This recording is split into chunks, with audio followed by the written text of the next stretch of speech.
बचाव वाले वजीर ख्वाजा आसिफ चया त पीटीआई बानी के इक़्तिदार में आणींदड़नि में लेफ्टिनेंट जनरल रिटायर्ड फैज़ हमीद सरे फ़हरिस्त हो। ॿिन्ही पार्टनरशिप 9 मई ते बि हुई ऐं पोइ बि हलंदी रही। साबितुनि सां साम्हूं ईंदो त कहिड़ीअ तरह 2018 में दांधरी कई वई। पीटीआई जे इक़्तिदारी दौर में घणनि सिविलियन जो मिलिट्री ट्रायल थियो। पीटीआई बानी जी मिलिट्री ट्रायल बाबति कानून फ़ैसिलो कंदो।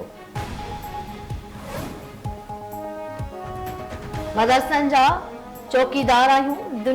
दुनिया जी का बि ताक़त मदरसनि जो निसाब तब्दील नथी करे सघे। मदरसनि जी रजिस्ट्रेशन ऐं निसाब जे हवाले सां वावेला जाई आहे। मदरसनि जी रजिस्ट्रेशन वारे निज़ाम में वन विंडो ऑपरेशन थींदो। दीनी मदरसा पाकिस्तान में हिकु कुवत ऐं ताक़त आहिनि। तालीम वारी वज़ारत सां मदरसनि खे ॻंढियो वञे। पाकिस्तान उलमा काउंसिल जे चेयरमैन हाफ़िज़ ताहिर अशरफी जी प्रेस कॉन्फ्रेंस चवे थो कंहिं सां बि जहिड़ो नाहे, सभिनी जो एहतराम कंदा आहिनि। मुल्क जे लखे ख़िताबनि जे मुस्तक़बिल सां खेॾण जी इजाज़त न ॾींदा।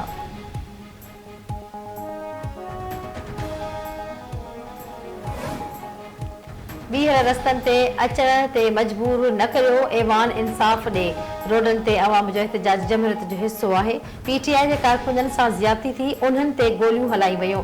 दुनिया में किथे बि पुरअमन मुज़ाहिरीन ते गोलियूं नाहिनि हलंदियूं। हिन मुल्क में पहिरियां बि जांच कमीशन ठहिया पर कुझु न थियो। पीटीआई चेयरमैन बैरिस्टर गोहर जो क़ौमी असेंबली में ख़िताब।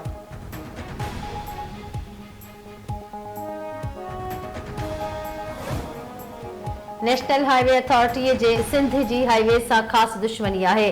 सिंध जे हाईवेज़ ते रहम करियो। सिंध हर तरीक़े सां पाकिस्तान जी तरक़ी में हिसो विझे थो। पीपी अॻवान शाज़िया मरी जो क़ौमी असेंबली में ख़िताब। चवे थी बिजली पैदावार पहुच ऐं विर्छ बाबति रिपोर्ट अखियुनि खोलण लाइ काफ़ी आहे। नाअहली इदारनि जी ऐं भोगड़ू अवाम खे पइजी रहियो आहे। अहिड़ो कमीशन ठाहियो वञे जेको मामले जी जांच करे।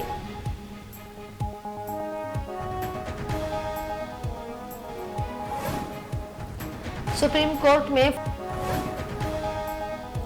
मुल्क में महांगाई जी शरह घटि थी रही आहे। व्याज जी शरह 23 मां घटिजी 15 सैकड़ो ते अची वई। स्टॉक मार्केट में लाॻीतो तेज़ी ॾिसण में अची रही आहे। वफ़ाक़ी वज़ीर आज़म नज़ीर तारड़ जो क़ौमी असेंबली में ख़िताब। चवे थो मेंबर हुकूमत ते तनक़ीद ऐं तस्हीह ॿई कनि। पाकिस्तान ऐं चीन विच में गॾियल वॉरियर फ़ौजी मशक़ूं। ISPR मूजिबि वॉरियर 8 मशक़ूं 19 नवंबर खां 11 दिसंबर ताईं जारी रहियूं। मशक़ूं पाक फ़ौज ऐं चीन जे पीपल्स लिबरेशन आर्मी विच में थियूं। Corps commander Rawalpindi lieutenant general Shahid Imtiaz जी मशक़ुनि में ख़ासि महिमान तौर शिरकत। सिंध सरकार जो महफ़ूज़ शहरनि जो मनसूबो। हैदराबाद सखर लाड़काणे ऐं मीरपुर ख़ासि ताईं वधाइण जो ऐलान। सिंध जे घरू खाते जे वज़ीर ज़ियाउल हसन नंजार चयो त महफ़ूज़ शहरनि जो मनसूबो हैदराबाद सखर लाड़काणे ऐं मीरपुर ख़ासि ताईं वधाए वेंदो। जदीद टेक्नोलॉजी ज़रिए मालूमात जी तकड़ी मुंतक़िली ऐं रद्द-ए-अमल जो वक़्तु घटाए वेंदो। घरू वज़ीर ज़ियाउल हसन नंजार जो हवावी जे हेडक्वार्टर्स जो दौरो। हवावी अमलदारनि तरफ़ां ज़ियाउल हसन नंजार खे कैमराउनि ऐं स्मार्ट डिवाइसिस स्मार्ट टेक्नोलॉजी ज़रिए पुलिस ऑपरेशन्स जी कारकर्दगी बहितर बणाइण ते ब्रीफिंग ॾिनी वई।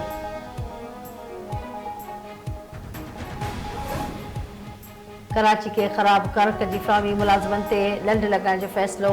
सिंध जे 9 ज़िलनि मां कराची लाइ 25,854 टन कणक मोकिली वई।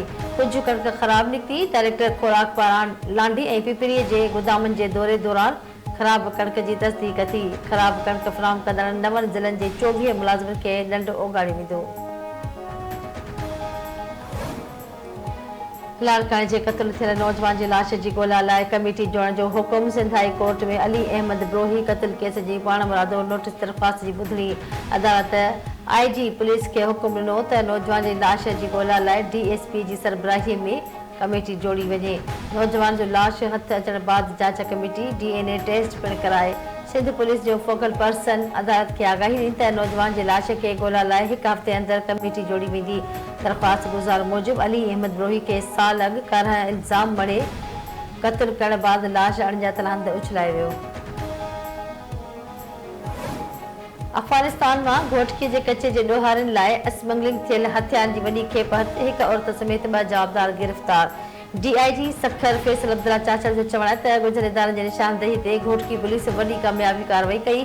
पुलिस जंज में शामिल हिक गाॾीअ खे रोके तलाशी वरिती त उन मां जंग में इस्तेमाल थींदड़ हथियारनि जो वॾो तइदाद हथ आयो, जिन में हैंड ग्रेनेड गोलियुनि जा 127,000 राउंड ऐं ॿिया ख़तरनाक हथियार शामिल आहिनि।